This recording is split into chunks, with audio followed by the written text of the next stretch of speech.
Okay, so welcome back, everybody, for another deep dive. After that last one we did on the official Clampett crisis reports, Oh, yeah. we knew that we just had to come back and doing another deep dive into this Got it, yeah. because there's just so much more to talk about. It's a big one. And so today we're going to be diving into the Clampett crisis, Finch's account. Yes, Finch. It's fascinating because the official reports, they give you that big picture overview, right? Yeah. The CERN anomaly, boom, the Clampetts show up, and then everything goes crazy. But Finch, he brings it down to a much more personal level, Yeah. almost, dare I say, human. Yeah. It's a scientist's perspective on watching everything he thought he knew about reality just fall apart around him. Yeah, it's way different reading about interdimensional beings and stuff like that, Right. and some kind of like dry official document It's so dry. versus, what Finch does, which is like really put you right there in the room with him Totally, yeah. as he's like going through all this. That sheer bewilderment, he says. Yeah. And at times, terror, as everything he understands about science, about the laws of the universe, just start to dissolve. It's powerful stuff. Yeah, so we're going to be going through Finch's whole account today, but we are going to spend a good amount of time on the epilogue, which Yes, the epilogue. which is really bleak. It's dark. And so let's get into it. Right off the bat, Finch sets a completely different tone. Like, No, immediately, yeah. he doesn't just describe some scientific anomaly. Yeah. Really conveys this feeling of just like unease. It's palpable. And he talks about this discordant hum, this vibration defying known physics. That phrase, defying known physics, it just cuts right to the heart of what was so unsettling for these scientists. Right. Their entire understanding of the universe was being challenged. Right. And then he uses this almost poetic language, talking about a tear in the music of the spheres. It's like, whoa, Right. Something fundamental is broken. Yeah. Yeah. And then right in the middle of all this, like, high-level scientific investigation, you get Jed Clampett's jalopy showing up at CERN. The jalopy, oh man, the juxtaposition is just It's just, yeah. incredible. Mind-blowing. Well, you have this vehicle that looks like it's straight out of, I don't know, the 19th century, pulling up to the most advanced scientific facility in the world. Right. It's like a scene from a comedy sketch or something. Yeah. And then Jed's question, right?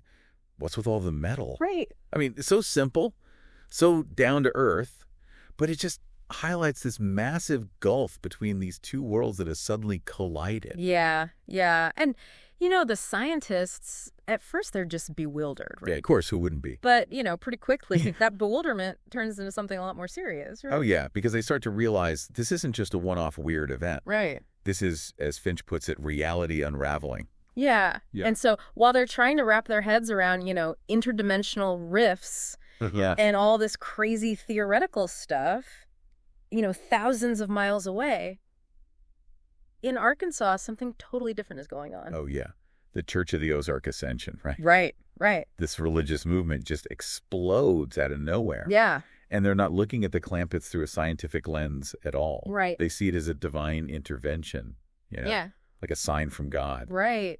It's fascinating, isn't it? Yeah. How people react to the unknown. Right. We try to fit it into our existing belief systems, even when it makes absolutely no sense. Yeah. Yeah. It's kind of a human thing to do, right? I guess so, yeah. Like, you see something that you don't understand and you're like, well, okay, how can I make this fit into what I already believe about the world? Right.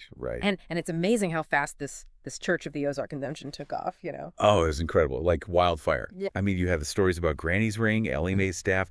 People were looking for meaning, for answers, and this new religion, it gave them that. Right. It's a reminder of how powerful stories can be, especially in times of chaos. Yeah. And especially when you don't have any other explanation, Exactly. You latch onto anything that makes sense of it all. Yeah. And the thing is, Jed Clampett himself, he starts to buy into it Yeah. too. I mean, at first, he's as confused as anyone. Right. But Finch talks about these whispers that Jed supposedly hears coming from Granny's Ring. Right. And it's like this outside interpretation.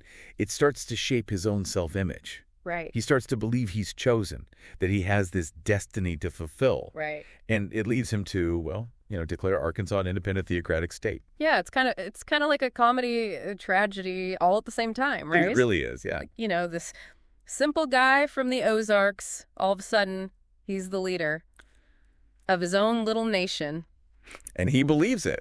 He genuinely believes he's doing God's work. Right. Which, I mean, you can imagine how the rest of the world reacted. Yeah, I think Finch put it as like confusion and apprehension. Confusion and apprehension, yeah. Mm, That about sums it up. yeah, But things were about to get a whole lot weirder because that's when the orcs show up. right. Right there above CERN.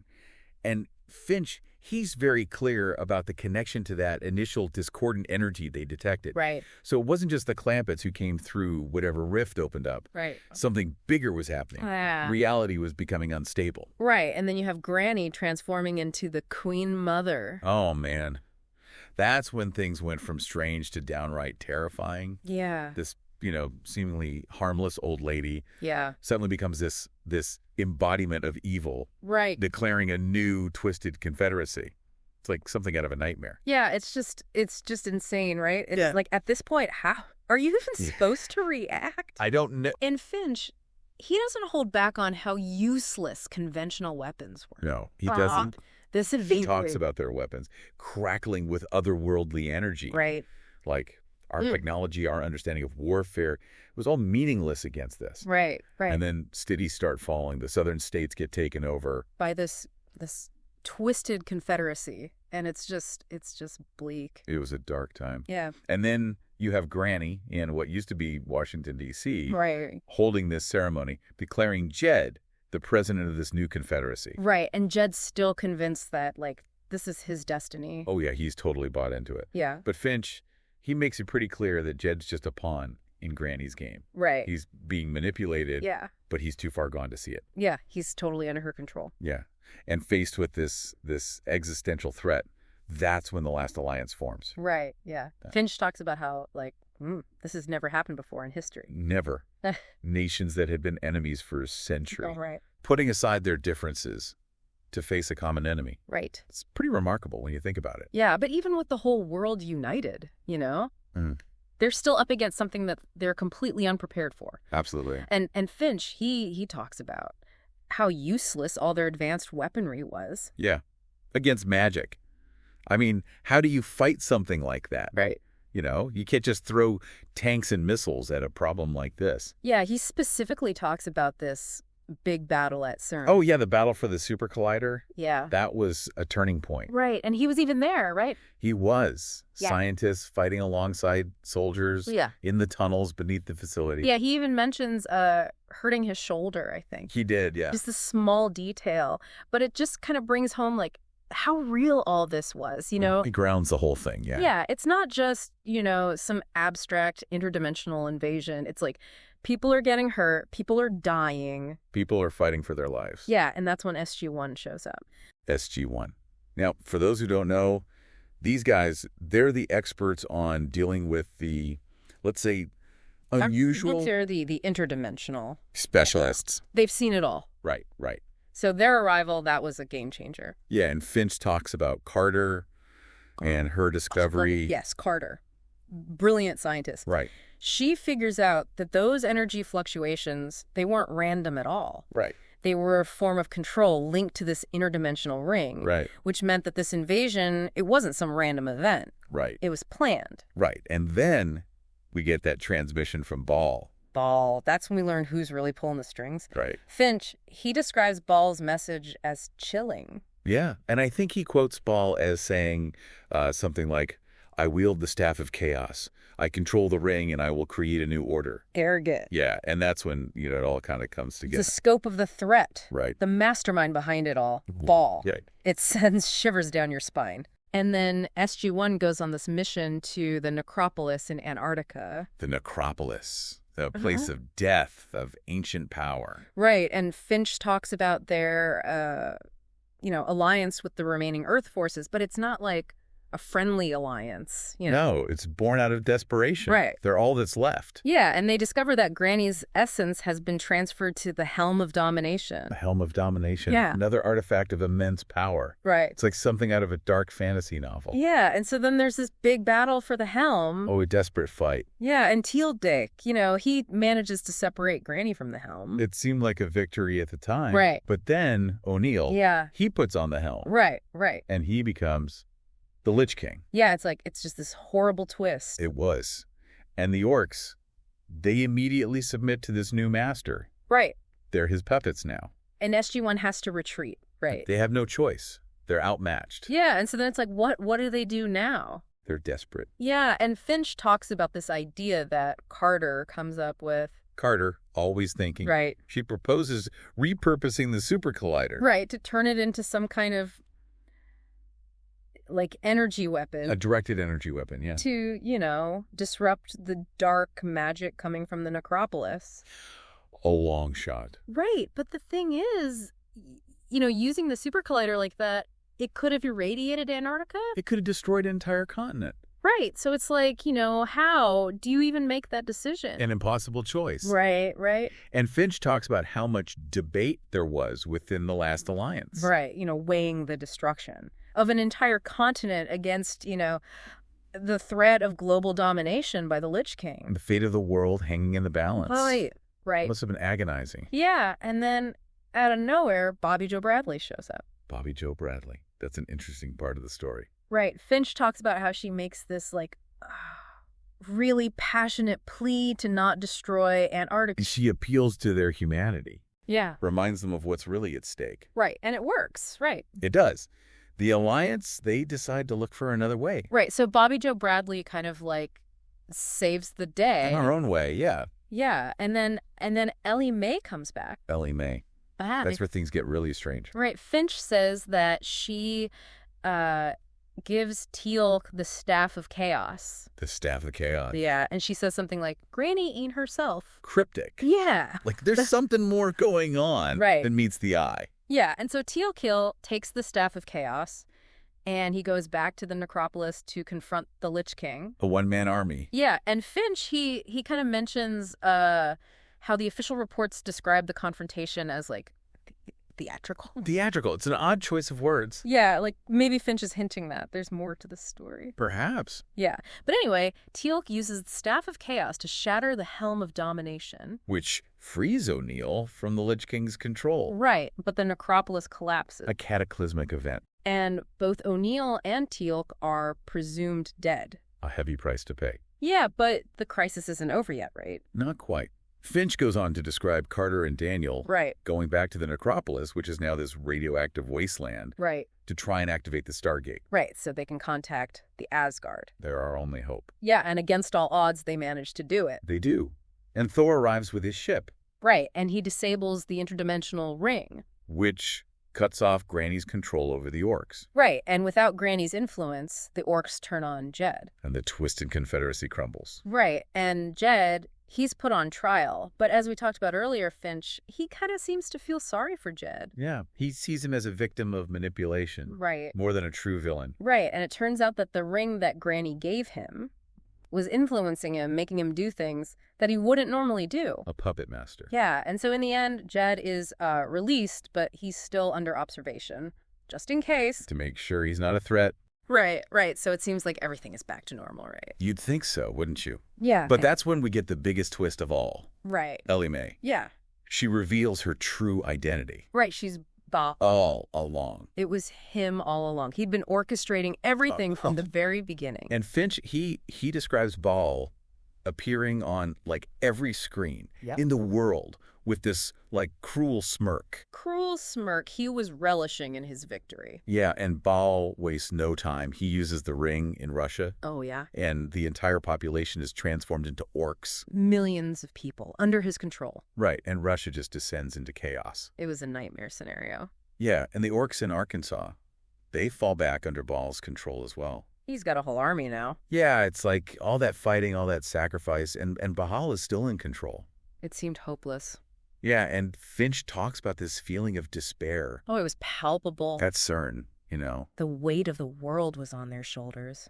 Right, and they start talking about crazy ideas, fleeing the planet, even destroying it. It shows you how desperate they were. Yeah, but then Teal'c comes back. He's alive. Finch says that. Everyone at CERN was just overjoyed. A beacon of hope. Yeah, and Teal'c says, Baal can be defeated. There is still hope. He gives them something to fight for. Yeah, and so Teal'c comes up with this plan to take down Baal. A risky plan. Right, and Finch, he kind of glosses over the details, but basically, They confront Ball at CERN. The final showdown. Yeah, Teal'c infiltrates Ball's command center.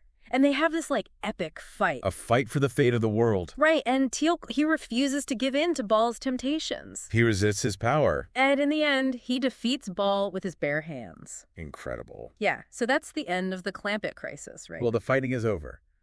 But the story doesn't end there. Right, and that's what we really want to talk about. Today, Finch's epilogue. The epilogue. Because it doesn't paint a pretty picture, you know? No, it doesn't. It reveals the true cost of the crisis. Right, like, for example, Finch talks about the Russian orcs. The Russian orcs. Yeah. The official reports, they say they all reverted back to normal. Right. But Finch, he tells a different story. Yeah, he says that while they may have physically changed back, mentally they're still damaged. Just severely damaged. Irreparably. Right, and the official reports don't mention this at all. A cover-up? Yeah, why would they hide that? Who knows?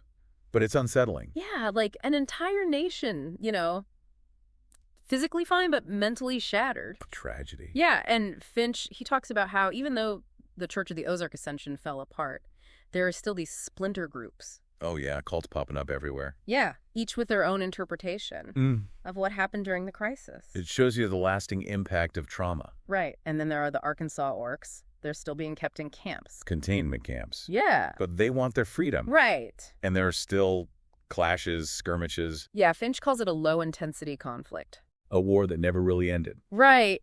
And Finch, he even talks about how the last alliance has fallen apart. Old rivalries resurfacing? Yeah, but he also says that they're hesitant to start another war. They remember what happened last time. Right. The brink of annihilation. Yeah, and finally Finch talks about his own personal journey. His transformation. Yeah, he's the head of CERN now. But not the CERN we knew before. Right, it's been repurposed into a gateway between our universe and SG-1's. A bridge between worlds. Yeah, and Finch is basically like the ambassador. Gatekeeper between the two. What a twist of fate. Yeah, it's kind of ironic, right? It is. This particle physicist, now he's like an interdimensional diplomat. He's responsible for maintaining the balance between realities. Yeah, it's a lot of responsibility. Mm-hmm. So, yeah, I think Finch's account really gives us a much deeper and more realistic view of the Clampett crisis. A more human view. Yeah, the official reports just kind of skim over all the human cost, you know? Yeah, focus on the big picture. But Finch, he shows us the individual stories. Right, the real impact on people's lives. And it's not pretty. No, it's not. And that epilogue, you know, it's heartbreaking. It is. The Russian orcs, the Arkansas orcs, the collapse of the last alliance. Right, it makes you wonder if this so-called peace is actually real. Or if it's just a temporary reprieve. Yeah, and that's something for you, our listeners, to think about. What is the true cost of peace? And can humanity really learn from these kinds of traumatic events? What does the future hold for us? And what about CERN's new role as this gateway between universes? What are the ethical implications? Yeah, Finch's account really leaves us with more questions than answers. But that's what makes it so thought-provoking. Right. So thanks for joining us for this deep dive into the Clampett crisis, Finch's account. It's been a pleasure. Yeah. And we'll be back soon with another deep dive into some other crazy topic. Until next time.